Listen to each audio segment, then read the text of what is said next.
Welcome to the Wirecard Saga, a podcast with Tom Fox and Mikhail Ryder-Gordon, Managing Director of Institutional Ethics and Integrity at Affiliated Monitors. Over this podcast series, we're going to take a deep dive into the Wirecard Saga to see where it may take us literally across the globe. Mikhail Ryder-Gordon and myself continue our exploration of all things Wirecard. Episode 24, Part 1, Know When to Hold 'em, as we explore the persons, entities, and governments who have been damaged, some beyond repair, by Wirecard and the fallout from its scandal. The Wirecard Saga is a special presentation of the Compliance Podcast Network.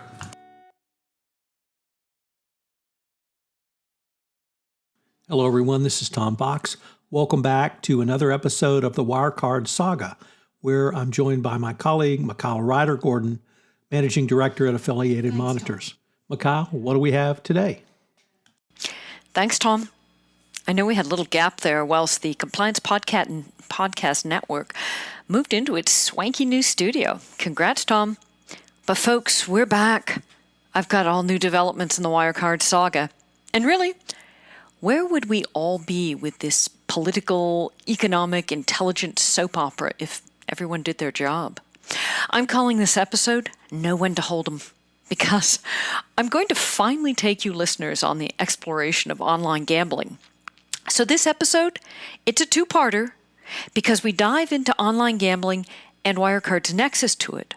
But there are some players holding their cards pretty close to their vestment in this high-stakes match, and one or two who have folded. So let's hear some of the more outrageous developments from the various participants in this game before we dive into the specific topic of online casinos. First up, disgraced former CEO Marcus Braun. Now, Herr Braun has actually won a few early hands recently. What game was he playing?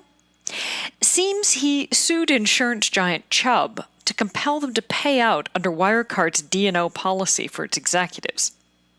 Listeners, quick aside for those of you not up on your D&O. D&O is Directors and Officers Insurance. Companies and individual execs can purchase this liability insurance for their corporate executives to help them protect their personal assets and that of their spouses, such as Frau Sylvia Braun, wife of Marcus. Basically, these policies protect personal assets in the event the execs are personally sued by employees, vendors, competitors, investors, customers, other third parties for actual or alleged wrongful acts in managing a company. Operative word here is managing. Now, D&O will also protect a company, such as picking up legal fees, settlements, and other costs. Basically, D&O would kick in as the financial backstop for any standard indemnification provision in an exec's contract with that company, which holds officers harmless for losses due to their role in the company, right? So far, so good. Savvy officers and directors usually require the company they help lead to provide, well, both indemnification and D&O insurance. Now, typically, D&O will kick in if the officers are sued related to the company being accused of such things such as breach of fiduciary duty that results in, say, financial losses or bankruptcy, misrepresentation of company assets, misuse of company funds, fraud, poor corporate governance, theft of trade secrets, bribery, the list goes on. You get the idea. But the acts D&O policies don't cover those that are illegal or result in illegal profits. I know, you're trying to understand how fraud isn't illegal. This comes back to corporate acts versus those of the individual. If the executive is found guilty of engaging in the illicit behavior personally or having personally illegally profited from the acts, then they'll find themselves either excluded from the D&O coverage or paying back the costs the policy did handle, leading up to the executive's conviction. So Braun sued Chubb to get them to pony up his D&O coverage under the policy Wirecard had purchased for him. Specifically, given that his assets are frozen, he needed Chubb to pick up his legal bills. And we all know, good defense ain't cheap. Criminal court for the wealthy is a world away from what regular folks experience. And the euro counter on Braun's legal team's desk is spinning by the second. According to German law news outlet Juve, Braun has retained no fewer than 5 law firms to defend him, and asked Chubb to pick up the tab for all of them and for a public relations firm he's hired as part of his defense strategy. Now, Chubb apparently fought tooth and nail, who would blame them, not to have to pay out. Typically not always sympathetic to insurance companies, but can you imagine what 5 top law firms are costing, plus PR? Oh! In January of this year, Braun won an initial ruling in a Frankfurt court ordering Chubb to cover his legal costs. But Chubb appealed the ruling.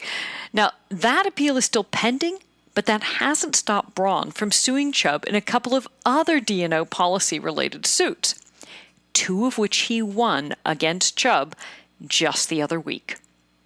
So he may have won one hand, but Herr Braun must now also contend with a new revelation.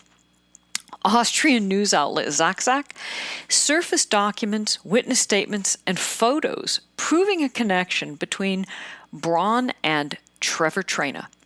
And if you don't know who Traina is, he was Donald Trump's appointed ambassador to Austria during the last U.S. administration. Now, documents show that Traina maintained close contact with Braun and Alexander Schutz, our friend Schutz, as well as with an Austrian OVP party lobbyist, Wolfgang Wassem. Now, this is where the relationship really takes kind of a smarmier turn. Only months after taking up the ambassadorship and moving to Vienna, Wirecard was apparently offering Traina a bank account, or 2 or 3. Emails have turned up that show a Wirecard bank employee telling colleagues of having identified a new PEP as a potential new customer. They identified Traina as not only a U.S. ambassador, but as CEO of an online luxury platform called If Only, which Traina was still running while serving as ambassador.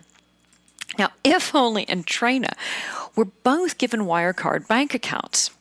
And a day after an inquiry by an employee at Wirecard, CFO, or then CFO, Alexander Van Noop and Wirecard board member Rainer Wexler approved accounts being opened for Traina. And then Traina started hanging out with Markus Braun. Unusual timing.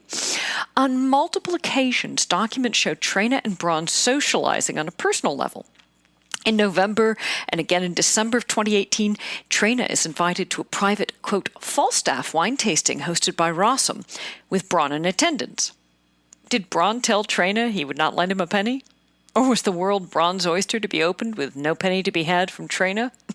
Who was the bigger fool? Private meals and events between Braun and Traina became known as wine tastings. According to records, these two had countless private events. In fact, one was particularly ill-timed.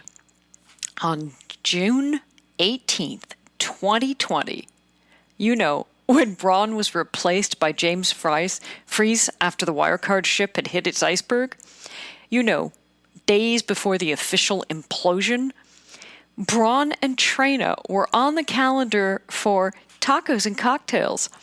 Oh, cute thematic private parties. Pin that. Did Traina have a spare sombrero for Braun when he came through the door? Did Braun bring miniature umbrellas for the drinks and a piñata for friends' delights? So instable. In reciprocity, in addition to those Wirecard accounts, Braun shared his Vienna Opera Ball box, complete with, quote, female company, not believed to be Mrs. Braun. Heavy drinking was said to ensue, although one ungrateful guest observed that the champagne Markus Braun served was not a particularly good vintage. Meow. And remember the cost of the PR firm Braun is demanding Chubb Insurance pay for? Well, it's not just to tidy up his reputation for hanging out with Trump appointees or serving inferior champagne, although still that is rather an egregious crime. According to said PR advisor, Braun is just flabbergasted by all of these allegations about Wirecard.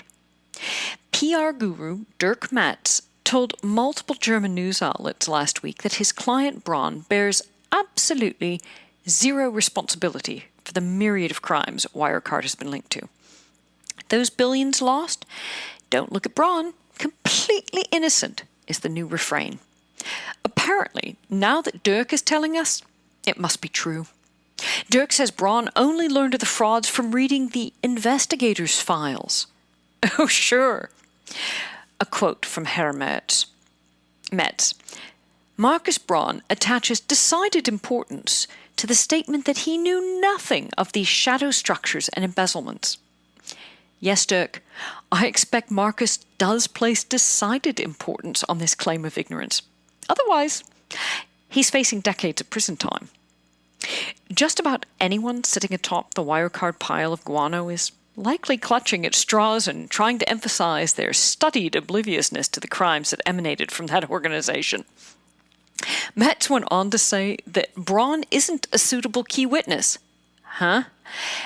No, not a suitable key witness. No, of course not. How would the CEO of a major DAX company be expected to know anything about the goings-on at the corporation? This is why Chubb is stuck paying top dollar to Metz on behalf of Braun. He's got all the best answers. Braun apparently wants to lay all of the misdeeds of Wirecard at the feet of Marszalek. The whole schnitzel. Now, Metz did make one very curious statement. He said of Braun, and this is a quote, "He can certainly say a lot about the whereabouts of the money. Therefore, no one has greater interest in Marszalek turning himself in or being caught than Marcus Braun." Dirk, honey, I'm confused. First you tell us Marcus knows absolutely nothing at all about any of these goings-on at Wirecard.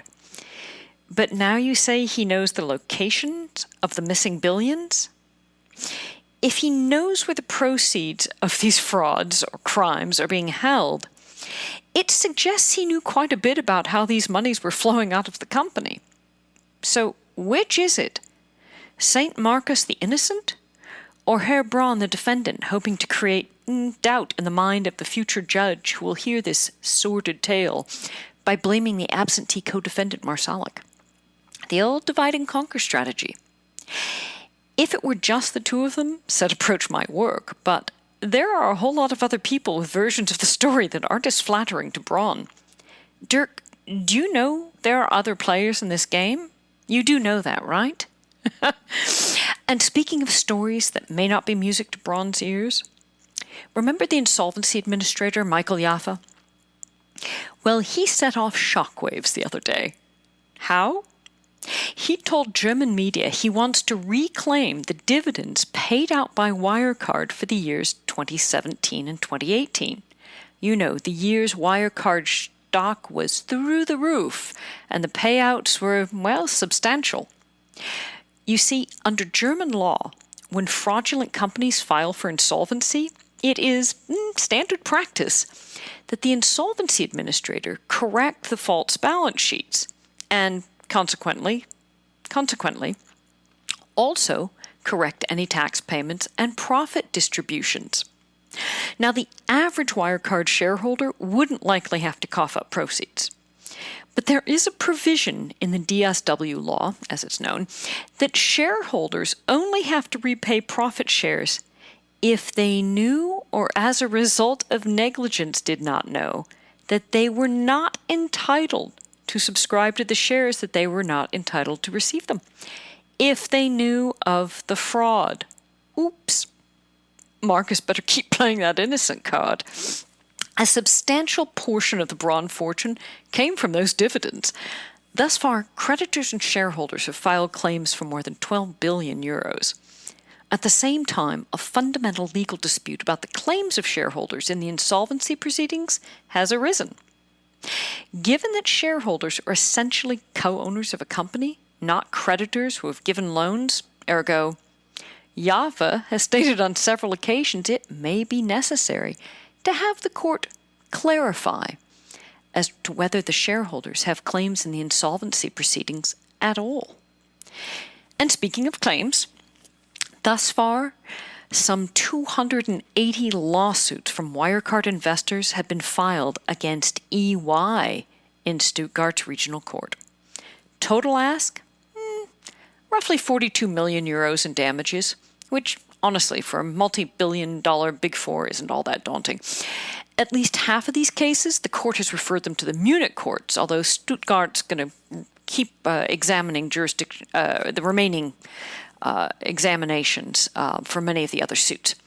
In addition to these suits, British litigation financier Litfin has publicly claimed it has now amassed 20,000 claims from Wirecard victims and is preparing lawsuits, quote, mainly against EY.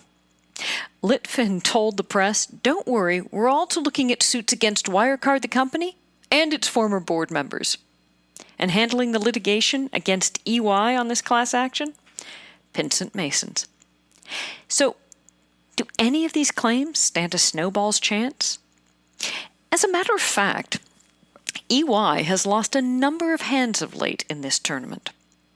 You see, the Bundestag IC retained a team of auditors from Rodel and Partners, led by Martin Wambach, the parliamentary special investigator, who previously was with a global law firm that repped Senjo, but that's another story. Wambach and his team reviewed some 90 gigs of EY data that included internal working papers and some 40,000 emails. They were tasked with only examining audits EY conducted of Wirecard 2014 to 2019. So, not the largest by today's e-discovery standards, but substantive enough. And the results? Well, the primary report to the IC was damning enough, a copy of which slipped out to German media outlets Der Spiegel and Handelsblatt. But then came a 50-page annex to the report that was even more incriminating, and it too managed to find its way into the hands of journalists. Now, the Rodel report is classified, but the IC has already said the findings are so condemnatory they want the report to be published publicly. And they're going to court to seek dispensation to release it to the public. EY is naturally fighting to suppress it. Here's the gist of what Wambach and the auditing team found. It concluded that EY's audits of Wirecard between 2014 and 2016 suffered from, quote, serious shortcomings. They said EY failed to identify fraud risk indicators, didn't fully implement professional guidelines, and largely just took Wirecard executives' word for whenever a question needed an answer. And the addendum?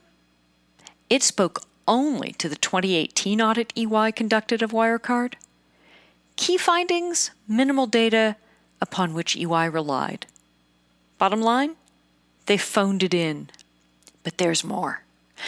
Wambach observed there were clear inconsistencies in documents from Wirecard that EY reviewed. And these should have triggered concern with the auditors. But EY, they didn't even directly validate balance confirms. They didn't implement international accounting standard guidelines that had gone into effect in that same year, 2018. They didn't collect and analyze quantitative data.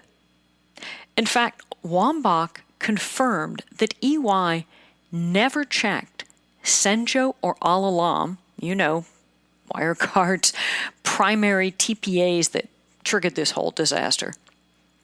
The confirmations submitted by the trustee at EY were also a little odd. For one thing, there was a German date format on them. Now, these are confirmations, right, coming from the trustee overseas. There was a German date format on them. The document had been received by EY on April 11th, 2019, but issued on April 12th, 2019.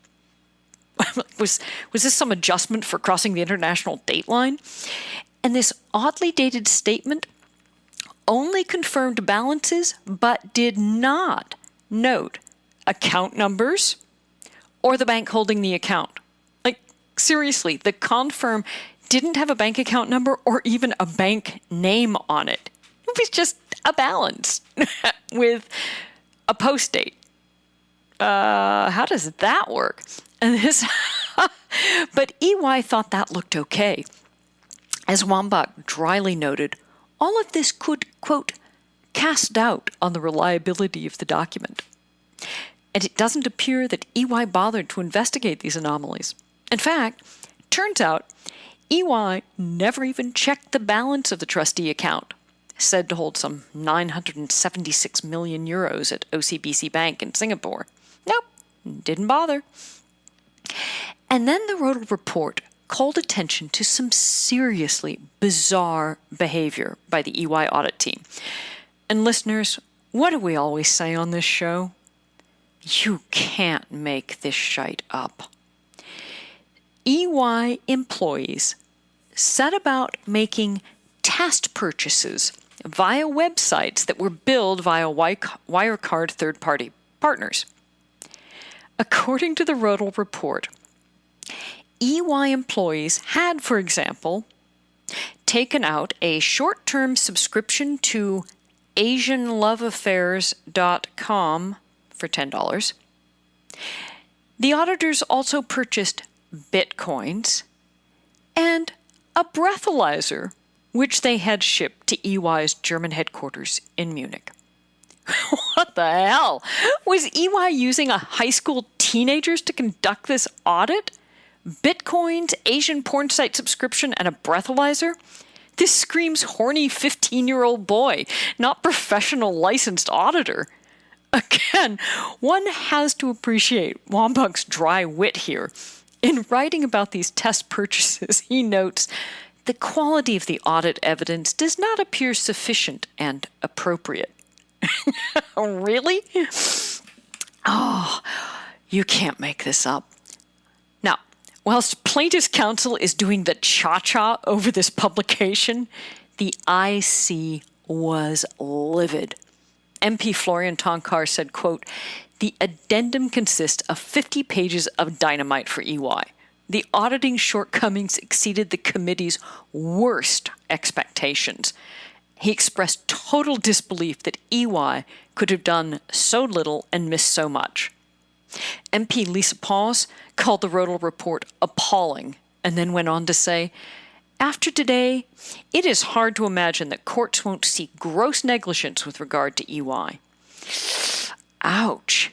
EY is going to love rehearing that quote in trial. And then, Your Honor, MP Paz said, "So now the IC is asking the German Federal Supreme Court to declassify the report and allow its publication fully unredacted so we can all read all the grotty details." That's right, listeners. This could be some bedside reading for you. And what has EY had to say to any of this? Listeners, I know you've been assiduously following EY's machinations for the past year, and some of you have even been questioning them re their work on Wirecard for far longer. Remember, several key EYers involved in the Wirecard audit had refused to testify. Then a German court ruled they couldn't claim confidentiality as their basis for refusal. So over the past couple of weeks, the IC called a couple of them back. Now, the IC has had some interesting folks in general on the testifying docket recently. The IC has now said they intend to keep calling witnesses likely through September of this year. Talk about throwing a spanner in the works of the German election campaigning. Who all have they recently heard from? Franz Endel, former in-house counsel to Wirecard. Bernard Koch, head of Department 7 in the Federal Chancellery, i.e. Federal Intelligence Services. Coordination, Brunner Kahl, president of the Federal Intelligence Service. Sabine Heinziger, PA to Marsalik. Wolf Matthias, chairman of the Supervisory Board for Wirecard. And EY's Christian Mutt and Gregor Fichtelberger. Let's start with the EYers. Christian Mutt appeared 2 weeks ago. He's on the forensic side at EY, but Mutt showed up with his counsel and was advised to not make so much as an opening statement to the IC. They were not impressed, by the way. Say nothing. Mutt was counseled to answer no question. He claimed, via his counsel, that any answers he had to the IC's questions would refer to classified documents. Therefore, his statement and answers to questions were only possible for him in closed session. The committee members argued for public questioning and tried to save the public session. What followed was what Deputy Chairman Hans Michaelbach called a ping-pong game of arguments over procedural issues, and it was tedious, folks. While committee members were of the opinion that the witness could very well have to answer questions about what was already public, it was hardly classified, they were unclassified documents, Moot and his legal counsel retreated to the fact that this would always touch on, wait for this, EY's trade secrets. Seriously? You're asserting trade secrets? I've worked a lot of economic espionage and theft of trade secrets matters in my career, and this has got to be one of the most absurd claims for asserting trade secrets I've ever heard. You're auditors, you boneheads. There are literally textbooks and published guidance from regulators. There are professional standards that you all have to adhere to. Literally, there are public auditing professional practice standards you have an obligation to meet. There is nothing proprietary in your methods. Even your employees know this, which is why they move so easily between Big Four, and even the second-tier audit firms. The audit methods are interchangeable. They have to be. There's a standard. You don't have trade secrets? You know how the Rodel report called out the fact that you'd failed to meet the standards? Okay, yeah. If you can call failing to adhere to the auditing standards for companies following international accounting rules, well, hey, you've created some really unique IP there. Oh, but if your claimed method rises to criminality, sorry to tell you, you don't get IP protection. Did counsel forget to mention that? Good Lord. So, the IC struggles with Mr. Mert. They caution that, this was great, they actually tell Mert, we're going to keep you here as long as it takes because MP Fabio De Masi has brought along his espresso machine. So they told Mert, look, your intransigence would only inspire them to continue questioning EY employees through the fall. Finally, Moot spoke. He told the IC, we had indication of Wirecard's fraud, but no proof. There's strong circumstantial evidence that risks were not sufficiently named and adequately evaluated. Members of Parliament from several parties would later tell the press that Moot, in his one statement, had managed to incriminate his own EY colleagues with that testimony. Now, according to Moot, EY is conducting an internal investigation and revisiting its audit of Wirecard, along with external experts it's hired. Yay! More big law firm bills. Can't mount an internal investigation in major law firms at a major accounting firm without major big law defense counsel directing, right? Banner year for German big law. Okay, or years, decades. And then just last week, the IC had EY's Gregor Fichtelberger in to testify. Now, Fichtelberger's higher up on the food chain. Short version for him, absolutely zero cooperation. Fichtelberger spent more time talking to his counsel than he did answering any question posed to him by the IC. An EY leader demonstrating integrity, accountability, and transparency. Oh, wait. That's just one of those things they say in their marketing brochures. I am quoting directly from EY's Global Assurance Quality Enablement Leader and Global Audit Committee Chairperson, Jay Paulson, from his 2019 missive titled, Why Every EY Auditor is Accountable for Audit Quality. Quote, the EY organization has embedded a culture of accountability and continuous improvement at all levels of the audit process. With the accounting profession under more scrutiny than ever, boy, you've got that right, Jay, the EY organization has a duty. Did anyone inform Fichtelberger of said duty? In serving the public interest to help EY people take responsibility for performing quality work at all times. To achieve and sustain this, the organization has embedded embedded.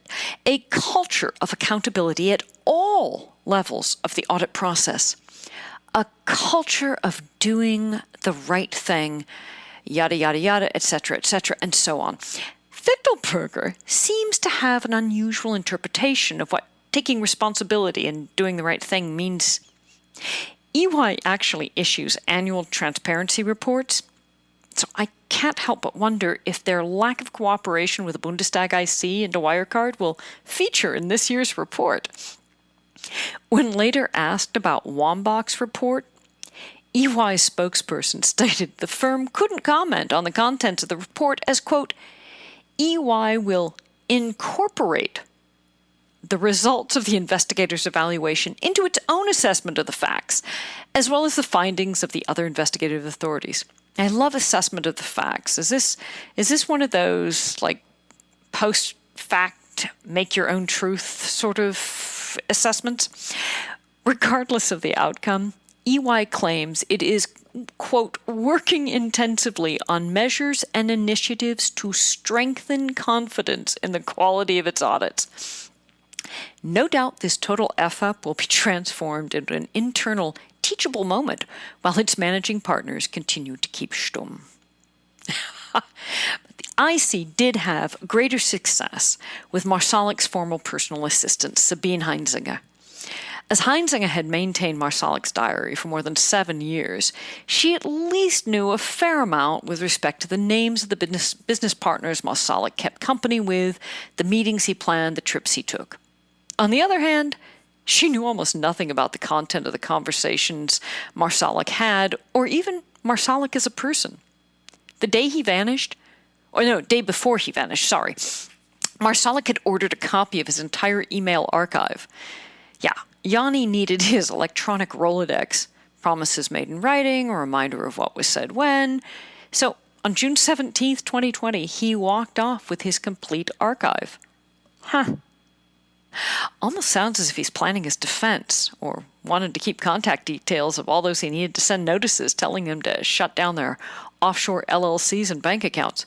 Quick, shut down the hundreds of accounts and entities in Cyprus, Mauritius, the UK, BVI, and open new ones in, say, the Seychelles or Malta or Nevis. According to Heinzinger, Marsalik apparently had a strange soft spot for the Russian messaging service Telegram. In fact, so much so that this oftentimes was the only way to reach him on business, she said. All right, look, I'm a privacy freak too, but really? End-to-end encryption for P2P conversations for business, always the only way to reach this guy? By her own account, Heinzinger really didn't have a lot of access to Marsalik as the human being or really gain any insight into his personal matters, despite working for him for 7 years. But she said, yeah, all right, he wasn't completely unemotional, but this is my favorite part of all. To her relief, he wasn't the sort of chummy boss who tells you about his weekend on Monday or with whom you feel obligated to talk about private things. And she found his lack of chumminess very pleasant. Listeners, this is what your admin really thinks. Please don't tell me about your personal business. I could care less. But beyond that, she really couldn't offer much in the way of information to the IC. Later the same day, the IC heard from Franz Endel, counsel to Wirecard.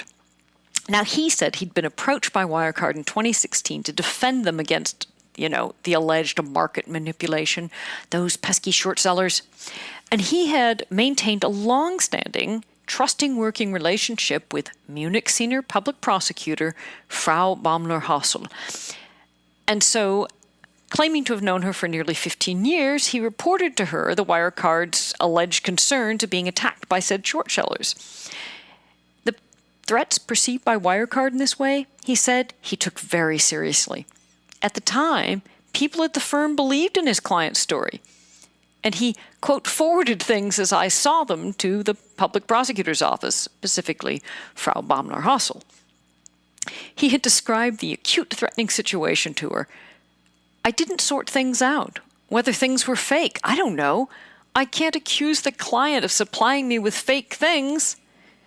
And then he said, yeah, in retrospect, maybe I was deceived by the former board members, Marsalek and Dr. Braun, Marcus.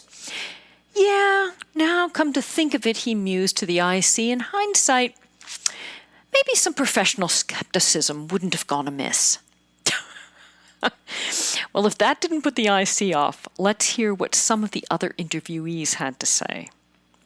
Bruno Kahl, president of the Federal Intelligence Service, you know it as the German BND, told the IC in his testimony that until Wirecard's insolvency last year, June 2020, we're coming up to the anniversary, and yes, we have something special planned. The BND had no evidence of money laundering activities of the payment service provider. Seriously. It was only since the accounting scandal became known that the BND has been doing intelligence work on the case in accordance with its mission profile. And, well, admittedly, a fair number of inquiries coming from the German government and the parliament have reached the BND's offices since last summer. No surprise there. But Kahl observed, so look, as a domestic German company with numerous German citizens as employees, Wirecard couldn't have been our subject of intelligence activities because, by German foreign intelligence services per Germany's laws, we can't look at them. And no, but Herr Kahl, all those foreign business partners, including those in Syria, Libya, Malta, Dubai, the Philippines, Mauritius, Cyprus, and so on, those sure could have been targets for you. Yeah, BND could have been all over those. What about those hundreds of shell companies Ray Aghavant set up in the UK through which monies ran to and from Wirecard accounts? Once again, right there, BND could have looked at it. That didn't pique your interest? What about the key executives, Marsalek, Braun, who are Austrian, not German? They're not German citizens. You're not precluded from looking at them. Kahl said the BND had not been asked by government or any authorities for advice in the foreign trade area either. Merkel goes to China to advocate for Wirecard, whose intention at that time is to acquire a Chinese company that had already run afoul of regulators there, and nobody consults with the intel folks? Huh? Let me guess. The BND has never looked at the ownership structure behind Nord Stream 2 either. Kahl also told the IC that the BND had never received any requests from open sources to look at Wirecard. Nor had there been, wait for this one, any reports of money laundering. Now, this last bit is just belief-defying. It rises to the level of total incompetence by two different agencies. We know that Germany's FIU received dozens upon dozens of tips, reports, and SARs alleging Wirecard was engaged in money laundering. How do we know? Because the FIU told the Bundestag. They even provided the statistical breakdown year over year of complaints received about Wirecard. Apparently, the BND and the FIU don't actually speak to one another. And folks, this is a fairly unusual arrangement for an intelligence agency and an FIU. When German federal police received the MLAT from US DOJ for that raid on Wirecard a few years back, that didn't prompt the BND to take a second look? When foreign intelligence services filed requests for assistance, including seeking information from Germany's FIU and Justice Ministry for cases being built in other jurisdictions, that didn't make the heads of certain BND departments sit up and take note? Hell, even Austria's intelligence service was looking at Wirecard, just for all the wrong reasons. My God, Russia's doing the hokey-pokey with Wirecard on the BND's front steps, and the service is looking out the window pondering whether the daisies need watering? Some of its former top officials were being played by Austrian intelligence, and the BND didn't know of it? Kahl did offer a closed session with the IC to fill them in on some of what they've turned up in the past few months, now that they're aware of Wirecard. Bloody hell. So the IC, shaking its collective head in disbelief again, pointed to the results of another report it commissioned from the German Court of Auditors regarding just how well various government agencies handled Wirecard over the years vis-a-vis their respective remits. The Court of Auditors, well, they drew a devastating conclusion. The responsible ministries and authorities acted too late and hesitantly. Are we surprised with this conclusion? Now, the IC also heard responses from several federal agencies to questions they'd posed about Wirecard, very specific questions. The federal government admitted that Wirecard AG has accounts with Wirecard Bank AG. But they conceded, oh, good grief, we, the federal German government, don't actually know how many accounts Wirecard AG has with Wirecard Bank. Folks, this Wirecard debacle has been going for more than a year. I mean, realistically, it's been going since inception of Wirecard. We're talking nearly 20 years now, folks. And you still don't know even the basics, such as how many bank accounts the primary entity under scrutiny holds are held at its own bank? If you're unclear on how to perform this sort of review, German government, call me. Then BaFin responded to IC questions about its whistleblower system. And listeners, you already know this is not going to flatter BaFin, right? Okay, so just how bad is it? And compliance officers with large institutions, this is a teachable moment. BaFin told the IC that year over year since 2016, when they first instituted their whistleblower hotline, they've experienced substantial growth in the number of complaints they field. In 2016, they went from 124 whistleblower tips to 1,319 in 2020.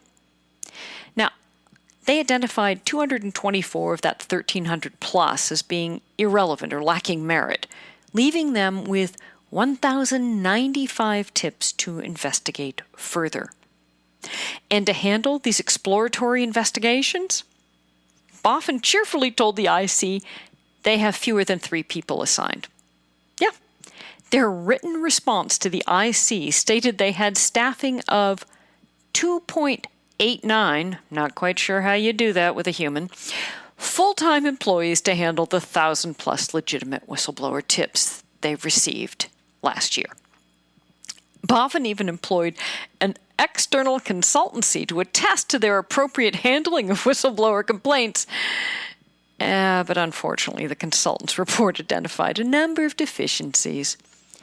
So BaFin hangs its head in shame again and is undertaking yet another reform plan. And speaking of whistleblowers, I'm sure many of you saw the Financial Times trotted out the whistleblower that brought McCrum the initial evidence and sent him on the trail of Wirecard fraud in Singapore a couple of years back. Pav Gill was general counsel to Wirecard Asia in Singapore. Now, there's some interesting things about this article. The FT's article expends a fair amount of ink on Gill's claim of feeling persecuted.